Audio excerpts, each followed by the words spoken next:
বন্ধুরা, আমি আজকে যাচ্ছি মাসির বাড়ি। মাসির বাড়ি ওখানে বাহা পরব হচ্ছে এবং আজকে হলো সার্দি মাহা। আমাদের এখানে তো বাহা পরব হয় না, সেই কারণে সেখানে দেখতে যাচ্ছি এবং আমাদেরকেও দেখানোর চেষ্টা করব। তো বাস থেকে নেমে পড়েছি, মিষ্টি কিনে চলে যাচ্ছি মাসির বাড়ি। একটা দাদা আমাদেরকে নিতে এসেছিলেন বাইকে করে। তো এখন চলে এসেছি মাসির বাড়ি। মাসির বাড়ি এসে দেখি মাসি ওখানে রান্না করছে, ভাই দাঁড়িয়ে আছে। এভাবে সন্ধ্যা হতেই আমিও রেডি হয়ে গেলাম জাহের থান যাওয়ার জন্য। জাহের থান যে দেখি সবাই কি সুন্দর নাচ গান বাজনা এবং আনন্দ করছে। আর বন্ধুরা, ওই যে সামনে যারা বসে আছেন ওইখানে নাইকে মানে পুরোহিত পুজো করছেন।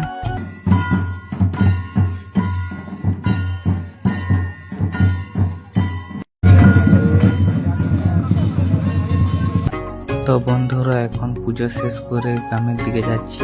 গ্রামে এসে ঘরে ঘরে সবাই নাইকের পা ধোয় এবং নাইকের কাছ থেকে শাল ফুল এবং জল সংগ্রহ করে এবং যাদের দুজনকে হাঁড়ি ভর্তি জল নিয়ে দাঁড়িয়ে থাকতে দেখছো তাদেরকে বলা হয় সাগুন ঠেলি। তো এইভাবেই হয় বাহা বঙা পরব। আর বন্ধুরা, আমার শরীর খারাপের জন্য ভালোভাবে কথা বলতে পারছি না, তার জন্য আমি খুব দুঃখিত। তো আজকের ভিডিও এই পর্যন্তই। তো পরের ভিডিওর জন্য আমাকে ফলো করে রাখো। তো এখন টাটা, বাই বাই।